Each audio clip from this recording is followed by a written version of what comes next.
Okay, well, we might get started. Hello and welcome to the AADA Cyber Smart Dealers Program. My name is Shani Party and I'm the Operations Manager at the AADA. Today's webinar is Identity Trilogy, Is This Our Greatest Threat? Presented by Brian Hay from Cultural Cybersecurity. If you have any questions during this webinar, please use the Q&A or chat and I can pass your questions on to Brian, or you're welcome to turn on your microphone and ask Brian your question. This session will be recorded and sent to all members who have registered for this webinar, as well as going on our YouTube channel and website. I'll now pass you on to our presenter, Brian, to deliver our webinar. Thank you, Shani. Excuse me, everyone. My voice sounds a bit weird. Great that you could give up your time once again, and hopefully we'll be able to make this nice and interesting for you. It's a bit of a delve into where I foresee a threat coming, and to understand that is to then understand and start preparing your defences around it. So please allow me to...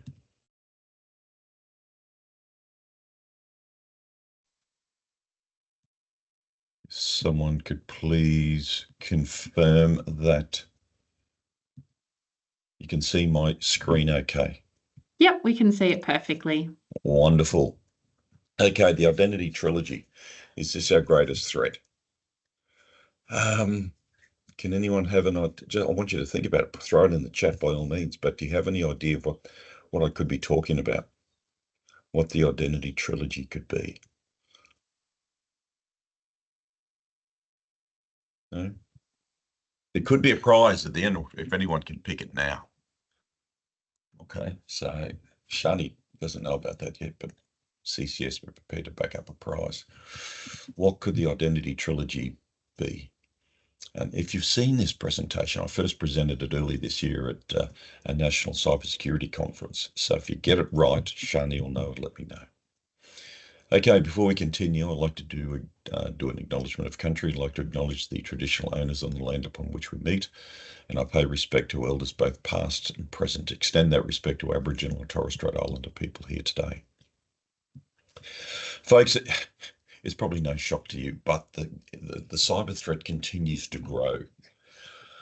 And I say, well, we hear about all the events that are occurring constantly, and the increase in scams and the different things that you face, and you get impacts upon your business and your personal life every day. But most people tend to have a view, and they see the cybersecurity threat as a static issue.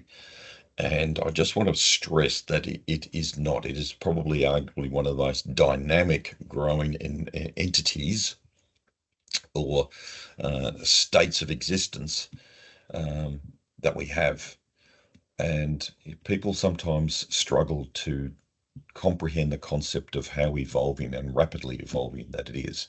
There is something new emerging literally every second by some criminal element somewhere in the world. And it's actually getting faster. The growth of cyber events this year has been recorded by one company has been 24% faster than what it was last year. And when you think about year on growth, that's quite extraordinary. And I want you to think, as you continue to digitally transform your lives or your business, your dealership, as you actually expand your digital footprint. And as you expand your digital footprint, you're increasing your digital attack surface. So we will need people to start thinking about, okay, I'm going to digitize my client management environment. If you haven't done already, I'm going to go to a new provider with more functionality. Please start thinking as you do that. That's great. But put security in the conversation at the beginning. Don't try and tack it on at the end. It's a very difficult thing to do appropriately and properly. So we need in our minds to have it in there that when we are talking about digitization, we are thinking about secure digitization, because it's critical. To throwing it on at the end means you haven't planned for it in your budget. You may not be able to afford to it, therefore you may not get it right. What data impacts upon the on the threat landscape. What data? How important is that client data? Does it also include financial data? Does it also include company secrets? I don't know your environment, so I'm just throwing stuff out there. But too often we don't think of it enough. And here's a challenge, not challenge, but has anyone gone out there in your businesses and done a digital dependency analysis? And you're thinking, what the hell are you talking about, Brian? You sound like an imbecile. What I mean is, can you continue to function your business without digital resourcing? And if you have never done that before, it's a great exercise to do it. Just think about what you rely upon to sell the vehicles, to finance the programs, to communicate, to print documents. How much of those is dependent upon digital resourcing? Now, if you don't have digital resourcing, how are you going to achieve the same outcome? Okay, so if you can apply that layer of thought, then look at the workarounds, you actually have just, basically created your BCP, your business continuity program and solution for that digital question. So if nothing else today, besides a fascinating, wonderful conversation we're going to have, think about your digital dependency. What is your physical workaround? And you've just built out part of your business continuity plan. Okay.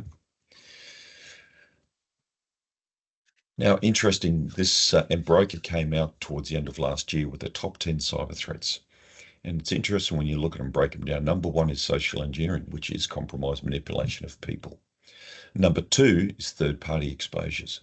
What are your critical dependencies on key third or even fourth-party providers? But guess what? The number one risk to your third parties is, go see number one, social engineering. Number three is configuration mistakes. Now, if anyone that was impacted by CrowdStrike,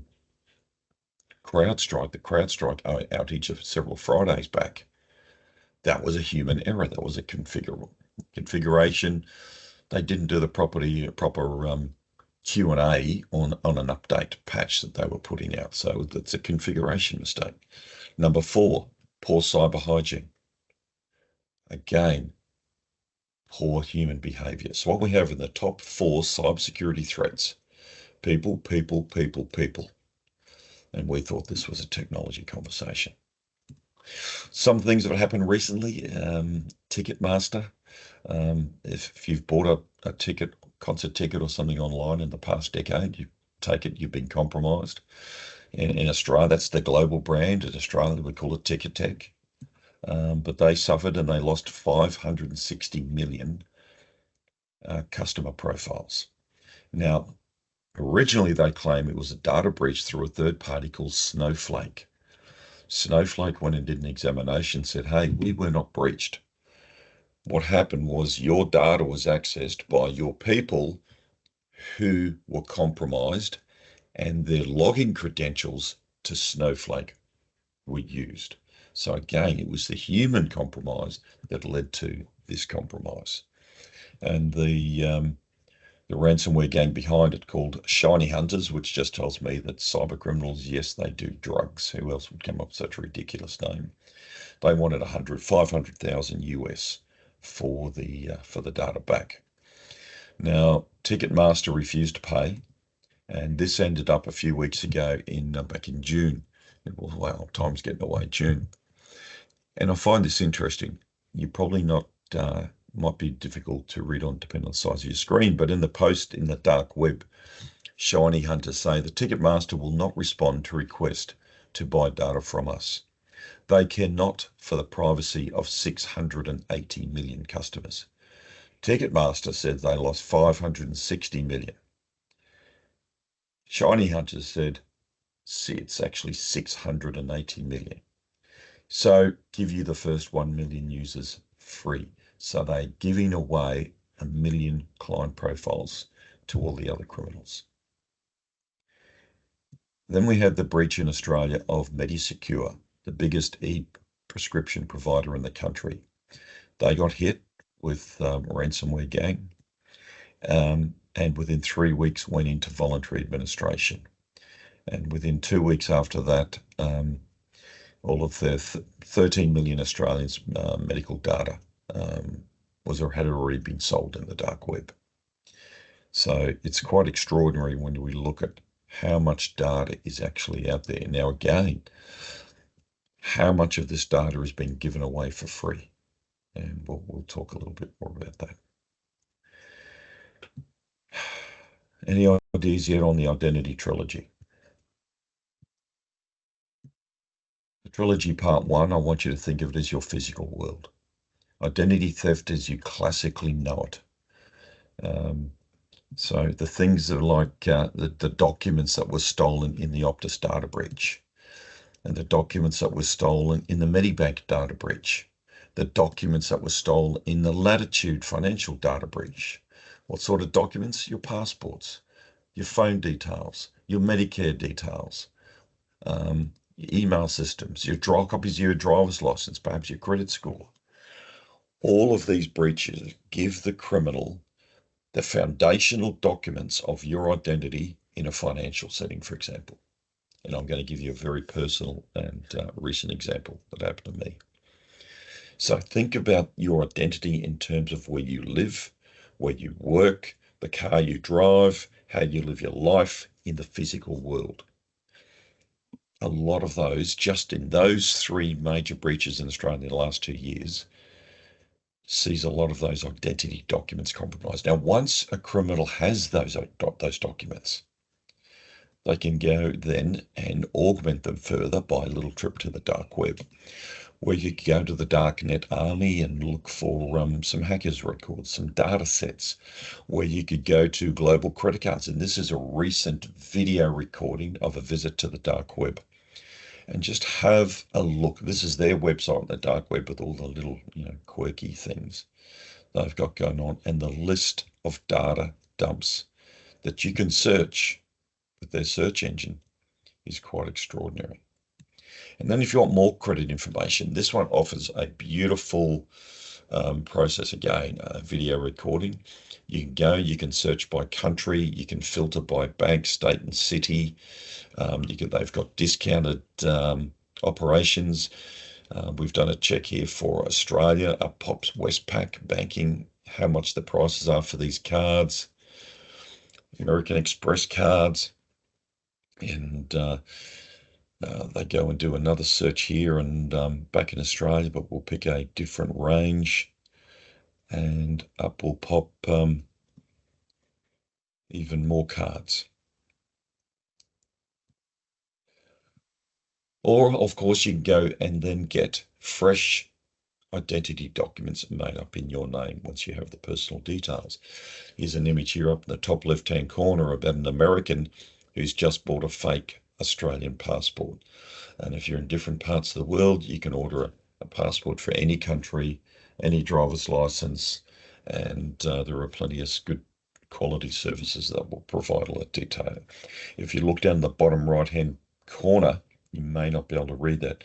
We offer services as follows: driver's license, passports, identity cards, birth certificates, diplomas, marriage certificate, visas, COVID-19 certificate, permits, bank statements, resident, permanent and permanent residence, disability, social security, gift cards, visa and more for all countries.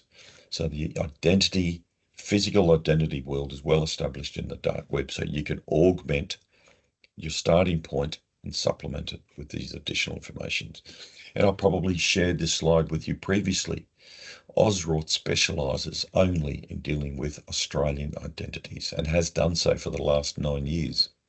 Then you can go to the Medicare site, to the Medicare machine, where you can find, in some instances, the real Medicare number of an identity.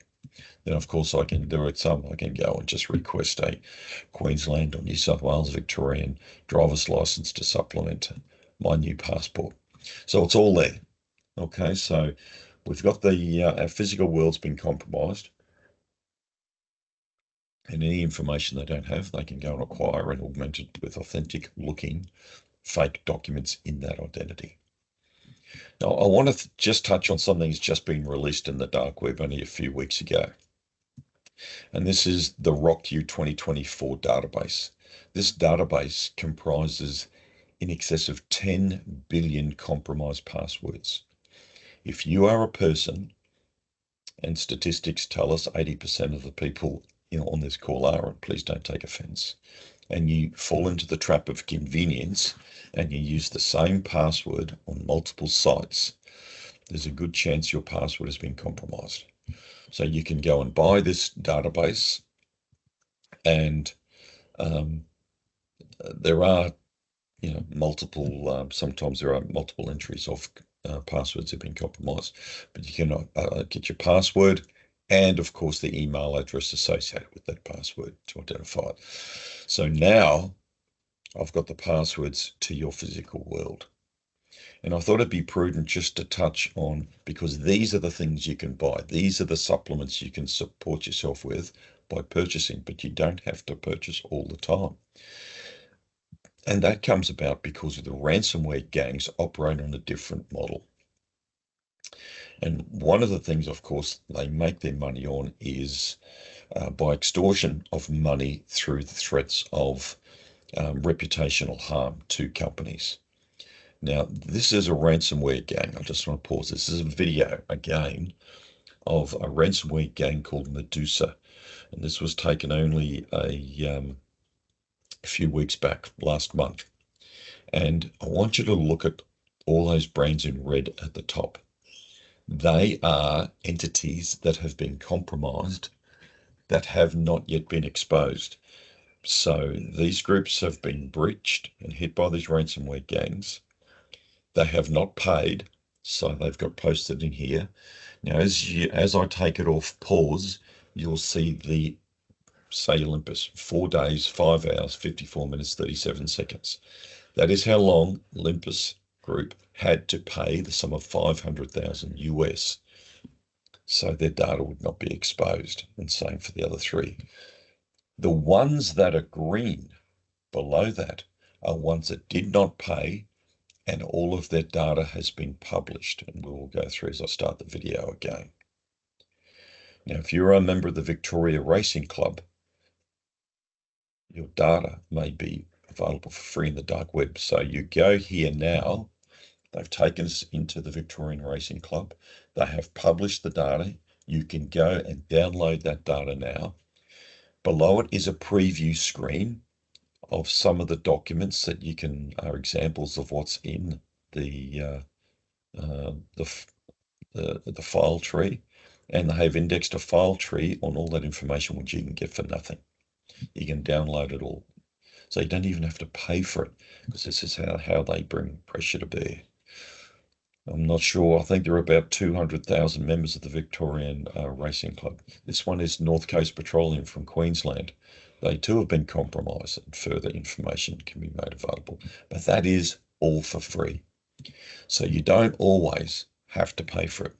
Now, let's be clear on something, because a lot of the time I get asked, well, why don't they just take it down? Why don't they arrest these people? Earlier this year, Lockbit, the most infamous of ransomware gangs, was their operations were dismantled, it was announced, following the international takedown. Big hoo-ha about it. US Department of Justice, other law enforcement agencies around the world, including Australia, jumped on the bandwagon, gave them themselves a pat on the back.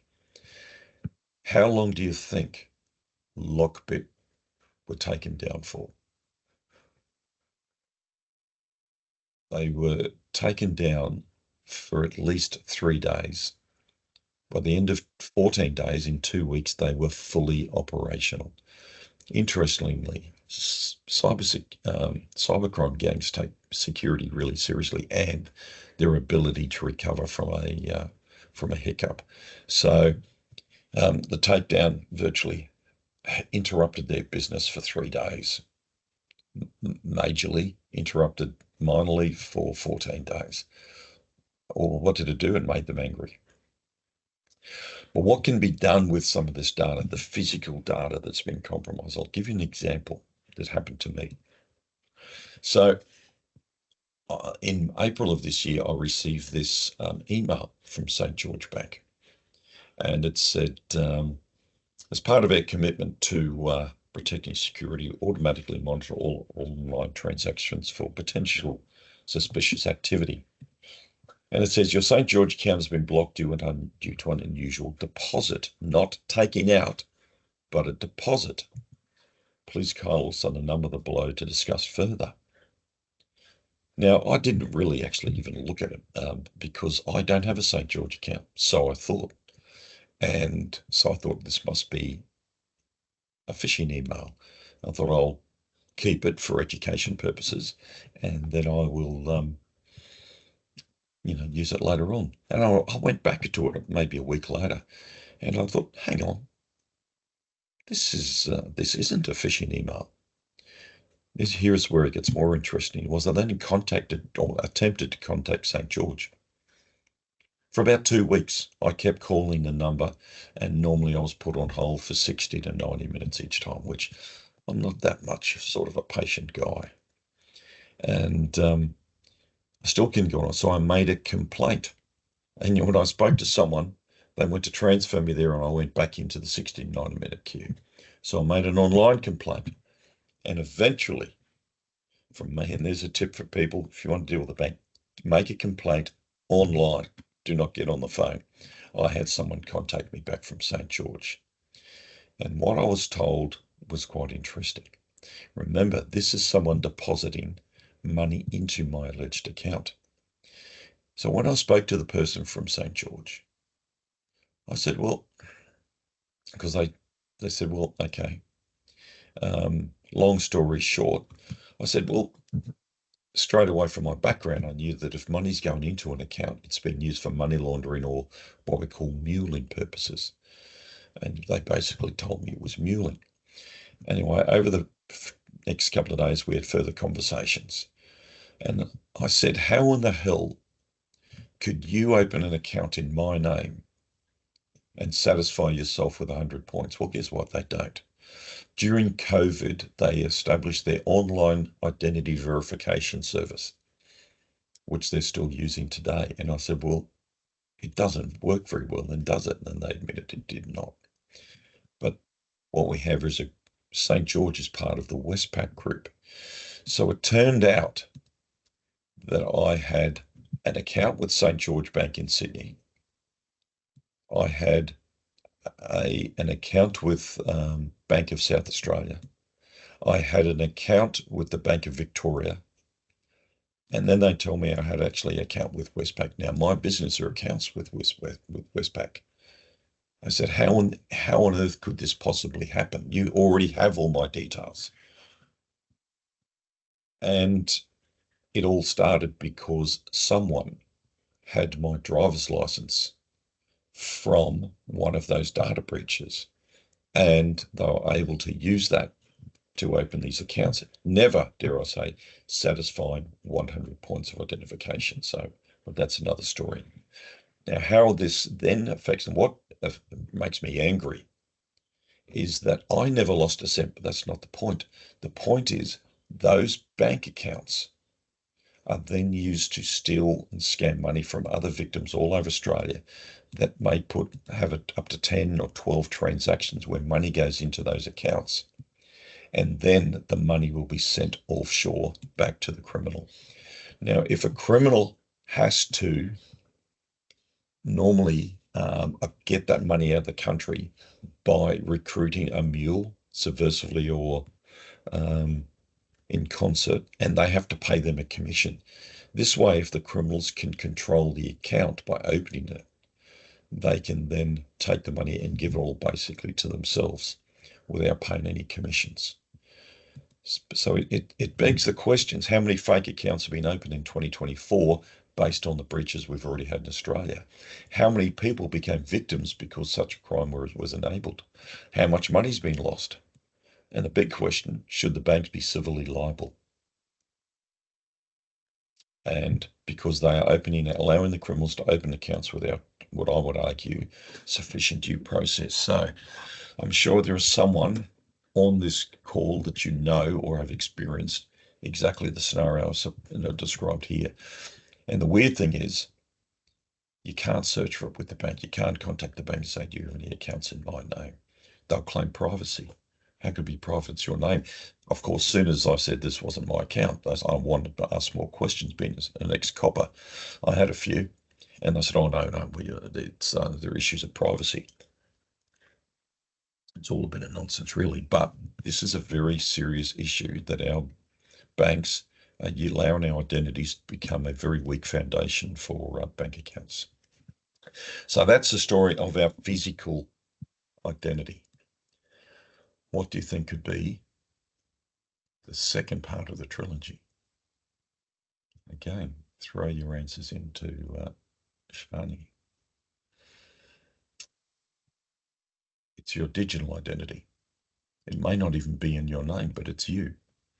So I've taken you before to a website called Have I Been Pwned? And you can put in your email address and search how many times your identity has been found, or your email address has appeared in some of the main data breaches. And please do this again. It's something you should do every month. I'll give you an idea. Because the data breaches are increasing, my private email address has appeared, if I search now, it's in 8 data breaches. 12 months ago, it was 6. So that's a 33% increase in 12 months. And this is what we're facing. Remember, the breaches occurring more often. They're occurring faster. And so more and more of our data is being cycled out into the hands of criminals. So an ABC journalist took an email address of a person who had 7 data breaches. From that, they could use the compromised information then to find out their usernames, a password or 3, their salutations, how they wrote emails, social media profiles, their employees' details, various names they used in the digital sense, because sometimes your identity is your email. It could be bhey@gmail.com, or it could be bhey@hotmail.com. Where you live, where you work, phone numbers. Basically, in 7 data breaches, they had a full profile of this person's digital entity. And it then begs the question, what does your digital footprint look like? Do you actually know? Because it's the key to everything. And what sort of information can be obtained about you from your digital footprint? Oh, hi, can I help? Hot chocolate. What's the name? Joelle. What was the name? Alex. Alex. There you go, Johnny. Cheers. If you like our Facebook page, we give you a free hot drink and a free pastry. We have a new like for Damien. We have a new like for Damien. Hey, Carly, are you standing by? Standing by. Hi there, can I help? Yeah, I just liked your Facebook page. Okay, I'll search Facebook I'm now. searching Google. Have a phone number. I've got his email address. Okay, Carly, are you ready? For information on Damien. Yep, I am. Mother's maiden name is he banks with Hey, Carly, this is the girl coming in now with the blue scarf. What's the name? Nicholas. Nicholas. His date of birth, 7th May. She lives at 38A. Just be a couple of seconds. 2 children, age 4 and 6. Previous address. She's got the postcode. Yep, got it. Damien, age 26 and a fitness instructor. How do you know that? Where did you go to UCL? Martin went to South Thames College, assistant psychologist at Great Ormond Street. How did you know? I don't understand. Oh, better? You know I'm a Christian as well. Oh, yeah, we know everything about you, Martin. Thank you. Nice to meet you, Anna from Russia. So it's quite disturbing how much information can be found. So are you comfortable with that idea? And, we've really got to get a sense of how this information can be used as a foundation to take over identities or to establish our identities with legitimate entities without our consent, and how that can drive different impacts upon us. So the first part of the trilogy is our physical world, our physical identity. The second part of the trilogy is our digital world. Any ideas on what the third part could be? If you do, by all means, just throw it into the chat. And where it hit me was at the end of last year, there was some data breaches on ransomware attacks actually on MGM Caesars Casino in the United States. And I started thinking what sort of data a casino would hold on people. Now, if I'm a registered high roller, I figured it would be a lot. I'm quite confident that if I was a registered high roller and I walked into one of those casinos, the CCTV cameras would immediately use digital facial recognition software to identify me as Brian Hay, the high roller. And just for the record, I'm not a high roller. That would automate an alert to the pit crew on the pit boss on the floor. It would automate an alert to the executive director of the High Rollers Club. It would probably book me a suite the same standard as what I enjoyed last time I was there. They know what I drink. They know what I eat. They know what tables I like to gamble on, how much I gamble. They would know who my favourite staff were, how much I tipped. They would know how I behave when I'm winning, how I behave when I'm losing. They would even have worked out ways to manipulate my behaviour to keep me at the table longer. In essence, they know how I think, my personality. They know to extent how they could expect me to behave. They have profiled my behaviour, my personality. And then I start digging a bit deeper. Who else would hold information like this? And do you realise that every time you go into a Westfield shopping centre, they are gathering over 200 data points on everyone that walks in. They're trying to access your devices through Bluetooth. If you connect to their Wi-Fi, they're looking at your browsing history, how long you spend on different floors, did you go to the food court, where you go, where you spend your time, what things you buy. All of this information is being held. It's not just Westfield. It's far more extensive than what we ever thought. Now, from this information, you think of what it's already done. Have you heard of a little entity called Cambridge Analytica? Cambridge Analytica was utilised by Donald Trump to get the opinions of the American voting public and then influence those opinions with targeted social media campaigns designed to get their votes. And it was also done with Brexit in the United Kingdom, and both successful using Cambridge Analytica and taking the data and then manipulating public opinion.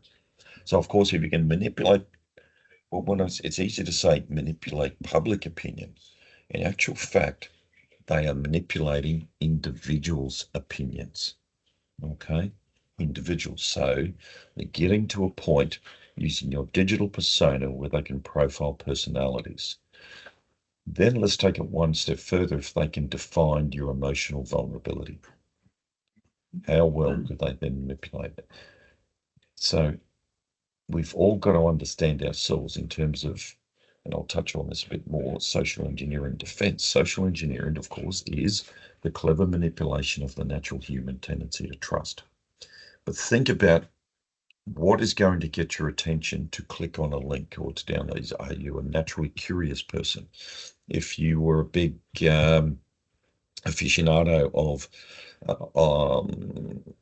Mustang motor vehicles, especially the 64's Mustang, would that pique your attention? So it's important we all think about what is our kryptonite. What is something that we would most likely click on if we were presented with the opportunity?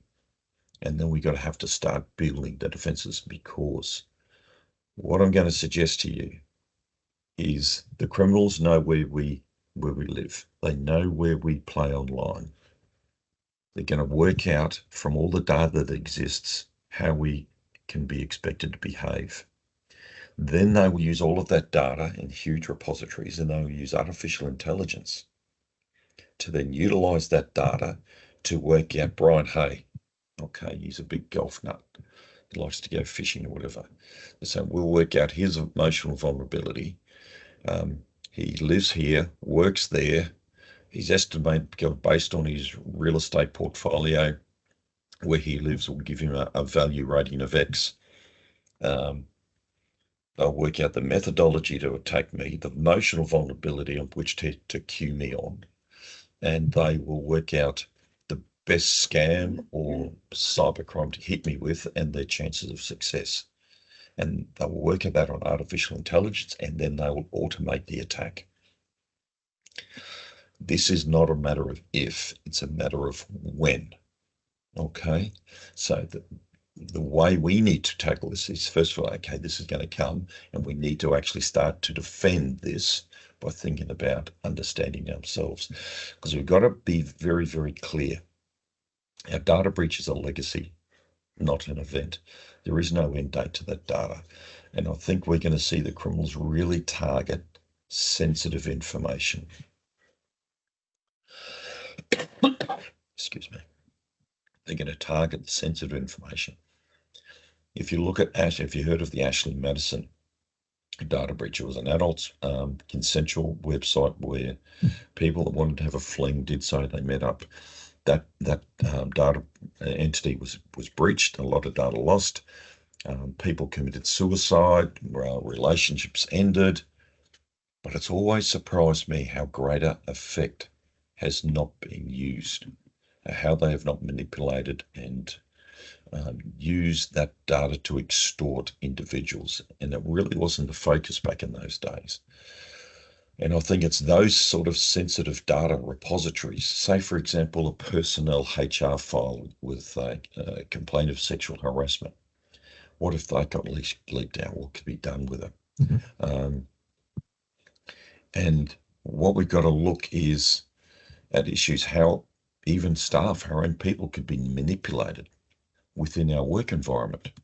You know, the insider threat, how staff that are non-complicit could become complicit. The last matter I had before I left law enforcement was a CFO in Brisbane received an email, and attached to that email was a photograph of his 5-year-old son. And the demand was, pay me $5,000 or I'll ruin the online reputation of your child for the rest of their living years. What if they changed that to, give me your user ID and password for 20 minutes or I will ruin the online reputation of your child for the rest of their living years? What if they said, give me your user ID and password or I'll share in your workplace all your previous accusations from your previous employer of personal issues, or it goes on. If you look at Finland, not that long ago, patients from a mental health clinic were threatened with the exposure of the audio transcripts of their therapy sessions if they did not pay up money straight away. I can see the whole methodology, the similar methodology, but it's going to go after information and access to data. So it will come together. So how much do we know they know about our physical, our cyber, and our behaviour worlds? The truth is, how much we don't know they know, you know? They know more than we know. And that is going to continue. And the picture that will form as they want it to will be far better than what we could actually imagine. You might have asked this question before, are we all compromised? My position is yes. And to kid yourself and say you're not compromised, I'm happy to take it on as a personal challenge to dig up information on you if you wished, but we are. There's so much information out there. And it's about how that information starts to get pieced together and form a picture that could make us or our entities that we work for a very valuable target. Now remember, social engineering can be described as the clever manipulation of the natural human tendency to trust. And if you can get to trust, then you can start to manipulate. And how easy, how difficult can it be? Well, say, for example, on your Facebook profile, you have exhibited you're a member of let's go back to the 64 Mustang. You've restored a beautiful 64 Mustang, and you're proud of, and you have a great passion and interest in these wonderful motor vehicles. So you you tell the world about your passion and you share stories and information. So I see that you work for X company XYZ. I think, well, that'd be a good one to get into. So I set up a profile on Facebook and maybe even on LinkedIn, claimed to be the Vice President of the Arizona Ford Mustang Association. Make a couple of dummy posts, then I'll reach out to connect with you. Say, I see you're interested in Ford Mustangs. I'm the Vice President of the Arizona Ford Mustang Association. Would you like to connect? What are you likely to do? Yes. And then we start talking. What's your favourite Ford Mustang? And you share the story about how you restored this vehicle, and I've done a few as well. And I'll say, hey, would you like to see a photo of my current project? I'm restoring a 63 convertible Ford Mustang, if such a thing exists. What are you likely to say to that request? That question? You're going to say, yeah, that'd be great. I'd love to. Now, let's just stop for a minute and pause and reflect. I've gained your trust. I've formed a relationship. I've now got you prepared to accept downloads from me. Now I've got the potential to compromise you and go into the dark web. I can get as what we call a zero-day exploit. I can seek to infect your machine. I'll probably target you at home so I can get you on a private device so I can sit there for a while, again, get access to your work. Doesn't have to be at work all the time, but I'll take what I can get. I've now put you in a position where I can manipulate things. Okay, so how easy was that? And that's why I talk about understanding ourselves. It's all about building our social engineering defense. And it's not the same for all of us. We're all different. We're all individuals. And I'm not sure if I've shared this slide previously, folks. It just as a great idea, a great example of how we can think very differently. So could you all just type into the chat, what is the main color of that shoe? You can even put the other color if you want. What is the main color of that shoe? Especially down the bottom, below the stitching, below the laces, that big patch there. What color is that shoe? Now, I'm going to suggest, if we looked in the chat, some people are going to say it's grey and green, tealy green color trim and laces. And others are going to say it's pink and white. Now, this is not artificial intelligence, folks. This is, you see what I see, except I see grey. In Australia, it's normally 60 to 70% grey, 30 to 40% pink. We're both looking at exactly the same thing, but it depends if you're left brain, right brain dominant, allegedly. My point being is we're all individuals. So we've got to work out what is our kryptonite ourselves, what are our nuances, our behaviours that can be manipulated, and have a good look at ourselves. And we've got to treat everything like an individual, because the criminals are going to come back to us at our individual nuances because they know how we think and behave. So I ask the question again, what does your digital footprint look like? What information is out there about you that could make you vulnerable? Then how do you work that out? Maybe you develop a rule. You know, I am very passionate in my network around Ford Mustang motor vehicles, but I'm only going to allow someone to connect once I validate them, or only deal with people in Australia or Victoria or Queensland, whatever it may be, whatever it is that's going to make you safer. But this is the way we need to start thinking.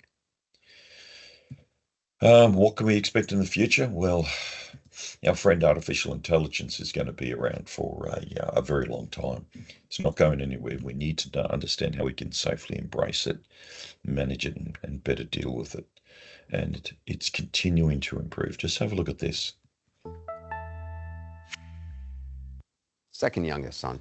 He's suggesting it came out of nowhere. What we subsequently learned is it may have come from the former president or his legal team acting in bad faith. This is a deepfake example of what is possible with powerful computer and editing. It took around 72 hours to create this example from scratch using extremely powerful GPU. It could be improved with more computing time, but 90% of people cannot tell the difference.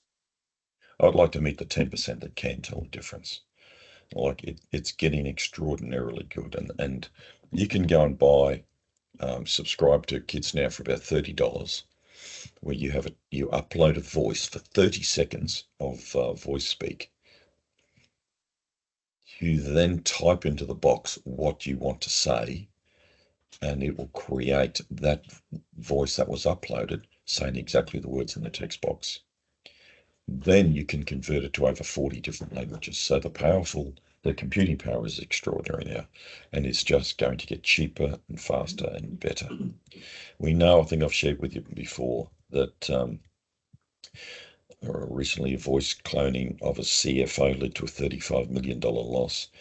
In Hong Kong recently, voice cloning and deep fake video, an entity over there lost 15 transactions totaling $40 million, and he was engaged, he thought, in a series of Teams conferences, video and audio, with his work colleagues, and they were all deep fake. So for everything I said, it's going to get more personal, and they're going to come at us on the weekends, in our homes, to our private email accounts. Just recently, this happened to a client where a new member of the finance team, she was approached at home on the weekend via an email to her personal Gmail account by her CFO, so she thought. And the CFO requested she purchase several $1,000s worth of gift cards and send him the codes. She did that. She exhausted her own personal credit card. He said he would replace it on Monday. New junior, didn't question it, just did it. And of course, she was ripped off. Now, please take this message to all of your staff, that what is your protocol for after-hours communications and how to question it, because this was successful.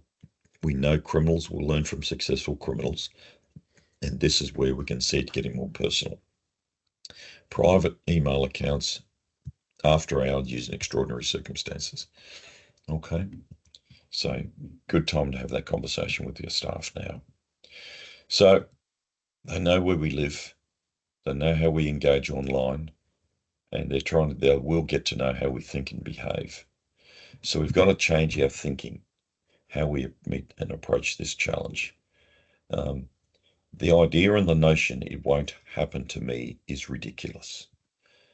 It will happen to us, even if we're not the target, as what happened with me when they used my stolen driver's license to set up 4 accounts.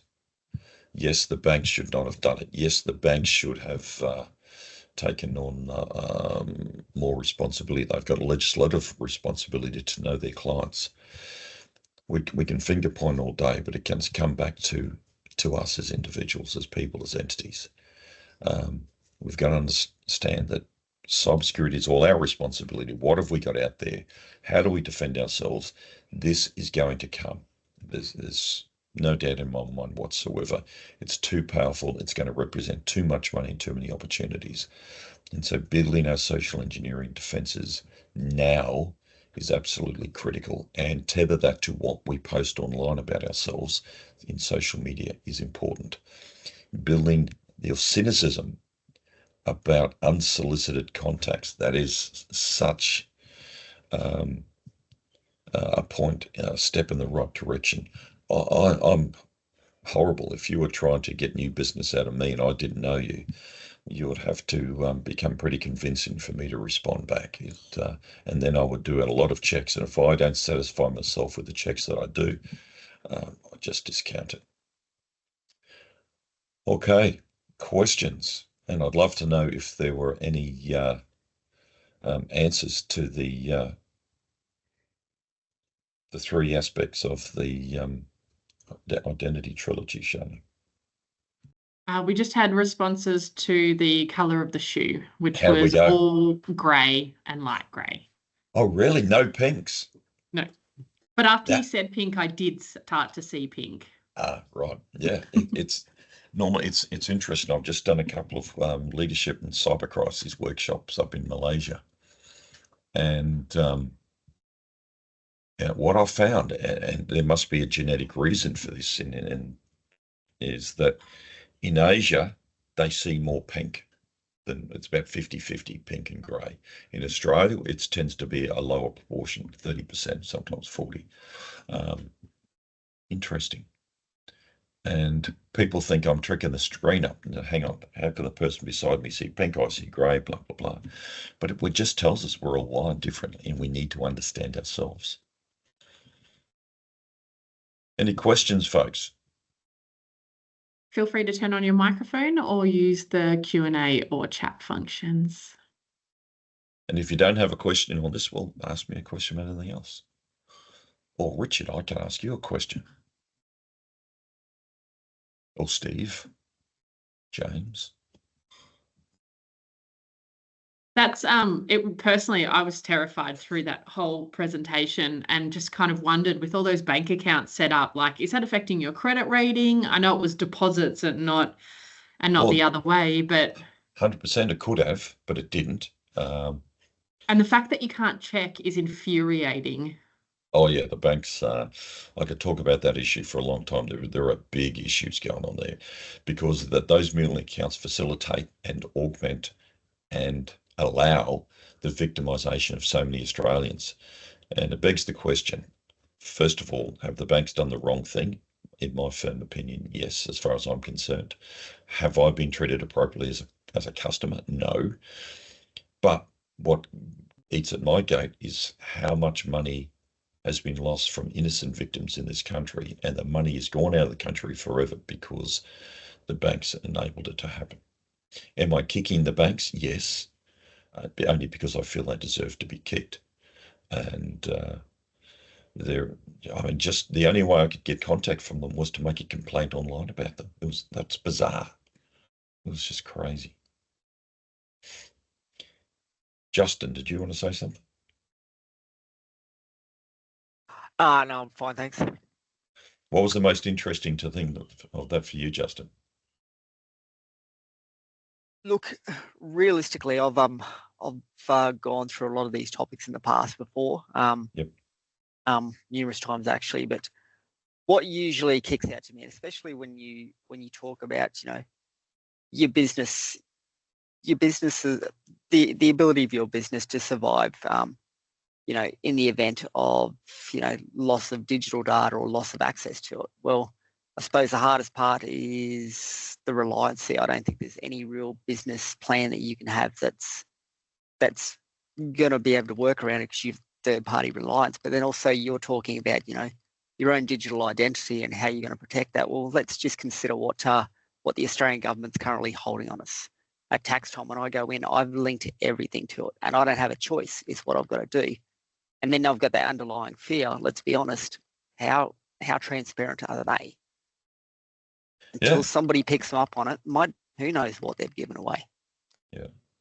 It's real. Yeah. No, thank you for sharing, because that's why I take the position we're all compromised. So it's when someone approaches you to do it. And, I've been talking this stuff for more than 2 decades now, and you get the foundation and the core, but it's the subtle differences of things we need to start thinking about that weren't available because the technologies weren't available, and the sheer vastness of the repositories of the data weren't available 2 years ago, 5 years ago, 10 years ago, and the like.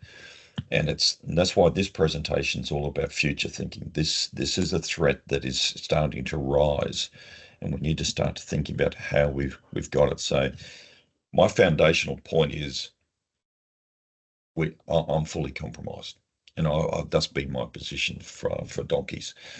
And so that's why I'm so hesitant to and skeptical whenever I'm approached by an unsolicited communication. Do I still believe in the digital world? Yes, I do. I have great faith in the digital world. I accept the risks and the benefits of being in a digital world. But I'm hypersensitive to the vagaries of what could be a threat. And I think I think it's a healthy thing. I don't think it's a bad thing. Unfortunately, we can't live in a black hole. We are in a digital world, so it's just about being safe. I do have a question from Brendan. You mentioned public Wi-Fi in regards to Westfield. How valuable do you see VPNs? Great question, Brendan. I have VPN on everything. My phone, my PC, my laptop. I never travel without it. VPNs are crucial. And a lot of VPNs now do more than just VPN. Some will give you, will monitor the dark web or some of the bigger repositories for breaches of your email address. I've got a VPN provider it's about $3.70 a month, and it covers every member of the family and every device in the household. So it's monitoring our identities in the dark web for major compromises. It provides AV solutions for any data that goes through the system, and it encrypts from my device to wherever I'm encrypted to. So I think great issue. We should all be using VPNs with every communication. And just like everything else, some people say, "Oh yeah, but VPNs aren't perfect and they can be, vulnerabilities." True, yes, and please don't think that's an excuse not to use a VPN. We're still trying to solve the problem of loss of life in car accidents, but we accept the risk, and we're far better off putting a seatbelt on than not wearing a seatbelt. So I want you to think about the same way. MFA, multi-factor authentication, folks, think of that as an incredible, wonderful piece of safety kit. So always enable MFA. It's an imperfect world we live in, but guess what? It always has been. And what VPN are you using, Brian? I use Surfshark, and I'll just say for the record, I have no commercial affiliation with Surfshark. Okay. I don't resell it. I do not get a kickback. Never met the people to speak to them. I just use their product, and I know a few others that do. Wonderful. Do we have any more questions before we finish up with the webinar?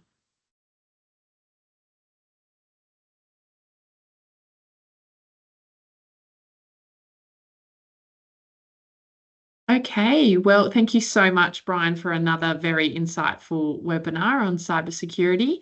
And thank you everyone for attending. As I said, we'll be sending this recording out to everyone who registered, and it will be on our website and on our YouTube channel. Please share this with colleagues, family, friends, anyone. We want to get the word out there, and we want to keep everyone safe in our digital environment that now is our reality. So thank you again, and our next webinar will be in October, so please watch our socials and website for that date and that topic and time. So thank you again, everyone. Thanks, everyone. Have a wonderful day. Stay safe.